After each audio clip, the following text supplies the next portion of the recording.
नमस्कार, मैं हूँ डॉक्टर धनाराम और government Pencholi college Parasia district Chhindwara MP से। और यूजीसी एचआरडी नैनीताल के द्वारा जो प्रोजेक्ट कार्य दिया गया है, उसमें 3 से 5 मिनट में पीपीटी के माध्यम से टीचिंग करना है। इसके लिए यह कार्य किया जा रहा है। तो मेरा आज का टॉपिक है हड़प्पा सभ्यता। और आ, इस वीडियो के माध्यम से जो हम जान पाएंगे वो सिंधु घाटी सभ्यता के बारे में जान पाएंगे कि इसका उद्भव कब हुआ और इसका समय निर्धारण कब का किया जाता है और तथा इसके निर्माता कौन थे। तो हड़प्पा सभ्यता इसको या इसे सिंधु घाटी सभ्यता के नाम से भी जाना जाता है। यह विश्व की प्राचीनतम सभ्यताओं में से एक है। इसके पूर्व जब तक कि हड़प्पा सभ्यता का पता नहीं चल गया तब तक भारतीय सभ्यता या संस्कृति को वैदिक काल तक जाना जाता था। लेकिन जब से हड़प्पा सभ्यता का पता चला है तब से भारतीय सभ्यता और संस्कृति लगभग 3000 ईसा पूर्व आगे की घटना साबित हुई और यह वर्तमान में लगभग 5000 सालों का इतिहास और संस्कृति को प्रदर्शित करता है।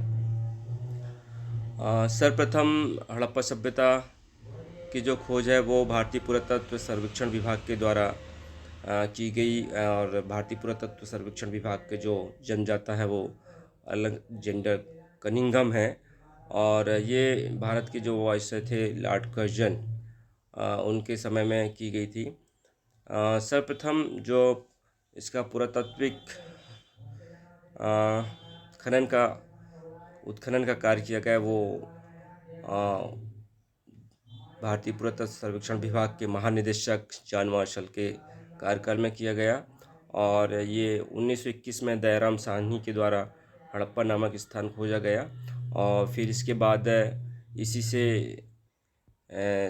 सभ्यता से संबंधित जो दूसरा स्थल है मोहनजोदड़ो, वो 1922 में राखालदास बनर्जी के द्वारा खोजा गया। जहाँ तक इसके नामकरण की बात करें तो हमें विभिन्न नाम जानने को मिलते हैं, जैसे कि हड़प्पा सभ्यता, सिंधु घाटी सभ्यता, सिंधु सरस्वती सभ्यता, कांस्ययुगीन सभ्यता और प्रथम नगरी सभ्यता। जैसा कि इतिहास में प्रचलन में है कि जिस अमूमन जो सभ्यताएं हैं वो नदी घाटी के किनारे मिली हुई हैं। तो इसका प्रथम जो ज्ञात स्थल है हड़प्पा सभ्यता, उसके बाद मोहनजोदड़ो, ये दोनों सिंधु नदी के तट पर प्राप्त हुए हैं। इसलिए इस सभ्यता को सिंधु सभ्यता के नाम से जाना जाता है। लेकिन कालांतर में जब यह सभ्यता सिंधु नदी से भी इतर प्राप्त होने लगी तो फिर इतिहास में जैसे कि प्रचलन में है कि इसके प्रथम ज्ञात नगर के आधार पर इसका नामकरण कर दिया जाता है, ताकि यह किसी विशेष भौगोलिक क्षेत्र के लिए न जानी जाए अपितु संपूर्ण क्षेत्र के लिए जाना जाए। इसलिए जब इसका विस्तार सिंधु नदी घाटी से भी इतर हो गया और अन्य स्थान पर भी स्थल प्राप्त होने लगे, तब इसका नामकरण हड़प्पा सभ्यता कर दिया गया। कालांतर में इसमें और भी शोध कार्य हुए, उत्खनन कार्य हुआ।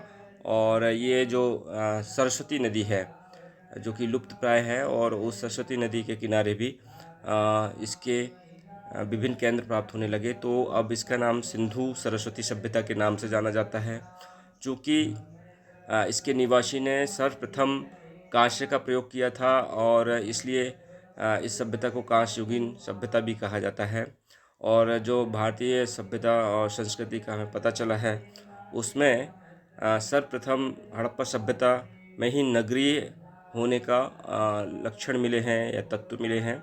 इस कारण इसे प्रथम नगरी सभ्यता के नाम से भी जाना जाता है। इस प्रकार सिंधु घाटी सभ्यता या हड़प्पा सभ्यता को इन विभिन्न नामों से जाना जाता है। जहाँ तक इसके काल निर्धारण की बात करें तो विभिन्न इतिहासकारों ने अपने खोजों के द्वारा या पुरातात्विक साक्ष्यों के आधार पर या दूसरी विश्व की अन्य सभ्यताओं के द्वारा तुलना करने पर इसके कालक्रम का निर्धारण किया है। प्रारंभ में इसका जो काल निर्धारण मुख्य रूप से मेसोपोटामिया में उर और किस स्थलों पर प्राप्त हड़प्पाई मुद्राओं के आधार पर किया गया था। तो जनरली 3,500 ईसा पूर्व से लेकर 1300 ईसा पूर्व में इसका काल निर्धारण माना गया है। और ये जो काल निर्धारण है रेडियो कार्बन विधि के आधार पर निर्धारित किया गया है। इसके 3 चरण हैं। पूर्व हड़प्पाई चरण लगभग 3500 ईसा पूर्व से लेकर 2600 ईसा पूर्व। परिपक्व हड़प्पाई चरण है वो 2600 ईसा पूर्व से लेकर के 1900 ईसा पूर्व। और उत्तर हड़प्पाई चरण इसमें लगभग 1900 ईसा पूर्व से लेकर के 1300 ईसा पूर्व का काल निर्धारण किया गया है। फिर इसके बाद सर मार्टिमर व्हीलर के द्वारा इसका जो काल निर्धारण किया जाता है वो 2500 ईसा पूर्व से लेकर के 1500 ईसा पूर्व के बीच में माना जाता है। और इसका जो आधार माना है उन्होंने मेसोपोटामिया के शासक सारगोन के काल 2350 ईसा पूर्व में, चूँकि सिंधु सभ्यता का जो व्यापार था मेसोपोटामिया के साथ वो चरम अवस्था में था, इसलिए इसको सर मार्टिमर व्हीलर ने 2500 ईसा पूर्व से लेकर से 1500 ईसा पूर्व के बीच में रखा है। और इसकी जो निम्न सीमा वो निर्धारित की है वो 2500 ईसा पूर्व है और उच्च सीमा जो निर्धारित की है वो 1500 ईसा पूर्व के बीच में। यहाँ से ऋग्वैदिक काल प्रारंभ होता है। फिर जो है श्री डी.पी. अग्रवाल ने भी इसका काल निर्धारण 2350 ईसा पूर्व से 1750 ईसा पूर्व के बीच में किया है। इन्होंने ये माना है कि 1750 ईसा पूर्व में इस सभ्यता का पतन प्रारंभ हो गया था और 1500 ईसा पूर्व आते आते तक यह सभ्यता विनष्ट हो गई थी। इसी प्रकार सर जॉन मार्शल ने 3250 ईसा पूर्व से 2750 ईसा पूर्व के बीच में इसका काल निर्धारण किया है। मैके ने 2800 ईसा पूर्व से लेकर से 2500 ईसा पूर्व के बीच में काल निर्धारण किया है। और मैके ने मोहनजोदड़ो का उत्खनन कार्य भी कराया है। फिर डेल्स महोदय आते हैं तो उन्होंने इसका जो काल निर्धारण वो 3500 ईसा पूर्व से लेकर 1900 ईसा पूर्व के बीच में माना है। डेल्स ने कोडतीजी, आमरी, मोहनजोदड़ो, हड़प्पा, कालीबंगा, लोथल और रोजडी सहित दक्षिण एशिया के अनेक समकालीन सीलों की तुलनात्मक अध्ययन करके ये निष्कर्ष निकाला है। अब बात आती है कि इतनी विशाल और इतनी पुरातन सभ्यता हमारे देश में रही है तो ज़रूर कुछ न कुछ ऐसे तत्व रहे होंगे जो कि इसके निर्माता रहेंगे या फिर यहाँ पर आए हैं। तो उनमें जो पहला नाम लिया जाता है वो प्रोटो ऑस्ट्रेलाइड का लिया जाता है कि सिंधु क्षेत्र में आने वाली जो प्रथम प्रजाति थी वो प्रोटो ऑस्ट्रेलाइड थी और ये मध्य भारत में अनुसूचित जाति एवं जनजाति के रूप में वर्तमान में विद्यमान है।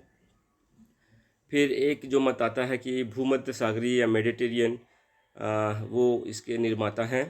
तो सिंधु सभ्यता का निर्माता इस प्रजाति को ही माना जाता है और इस समय में ये जो प्रजाति है भूमध्य सागरीय या मेडिटेरियन वो दक्षिण भारत में पाई जाती है। फिर मंगोलाइड को भी लक्षण मिलते हैं हमें हड़प्पा सभ्यता में। तो जो मंगोलाइड प्रजाति के लोग हैं वो उप हिमालयी प्रदेश में पाए जाते हैं, जिसमें सिक्किम, असम और म्यांमार की सीमांत क्षेत्र में चटगांव की पहाड़ी क्षेत्र में ये प्रजाति के लोग पाए जाते हैं। फिर अल्पाइन, तो इस प्रजाति के लोग विशेषकर सिंधु प्रदेश, गुजरात, महाराष्ट्र, कर्नाटक, तमिलनाडु में पाए जाते हैं और इसके अतिरिक्त मध्य गंगा एवं निम्न गंगा मैदान में भी पाए जाते हैं। उद्भव के विषय में दो मत प्राप्त होते हैं कि एक तो विदेशी उद्भव माना जाता है और दूसरा स्वदेशी उद्भव की जो सिंधु घाटी सभ्यता का उद्भव हुआ तो इसमें विदेशी तत्व मौजूद हैं और दूसरा इतिहासकार कहते हैं कि यहीं के लोगों ने इसका निर्माण किया है। तो विदेशी उद्भव मानने वालों में Marshall, Wheeler, Gordon Childe, Kramer एवं डी.डी. कोशाम्बी हैं और जो स्वदेशी उद्भव मानने वाले इतिहासकार हैं उनमें फेयर सर्विस, अमलानंद घोष, आलचिन दंपति है और एस.आर. राव एवं डी.पी. अग्रवाल हैं। फेयर सर्विस ने माना है कि बलूचिस्तान की जो नाल, कुल्ली, राना घुंडी तथा सिंध की आमरी कोडतीजी सभ्यता है ये प्राक हड़प्पन या प्रारंभिक हड़प्पन सभ्यता थी और इन्हीं से फिर हड़प्पा सभ्यता का विकास हुआ। अमलानंद घोष जी मानते हैं कि राजस्थान के बीकानेर में जो सोथी संस्कृति है उसी से इस सभ्यता का उद्भव हुआ है। उन्हें सुरकोटला सिंधु संस्कृति और सोथी संस्कृति के अवशेष के साथ साथ मिले हैं। इसी तरह कालीबंगा से मिले पूर्व सिंधु संस्कृति के अवशेष सोथी से भी मिले हैं। आलचिन और डीपी अग्रवाल ने भी लिखा है कि सोथी संस्कृति कोई अलग संस्कृति नहीं बल्कि सिंधु सभ्यता का ही प्रारंभिक रूप है। इस प्रकार हम देखते हैं कि सिंधु घाटी सभ्यता जो कि इतनी प्राचीनतम सभ्यता है और इसके कारण भारतीय सभ्यता का काल काफ़ी पुरातन तक जाता है और विश्व की एक महानतम सभ्यता में से एक मानी जाती है। निश्चित तौर पर भारतीयों के लिए यह गर्व का विषय है और आज हम यहीं तक अध्ययन करते हैं। नमस्कार।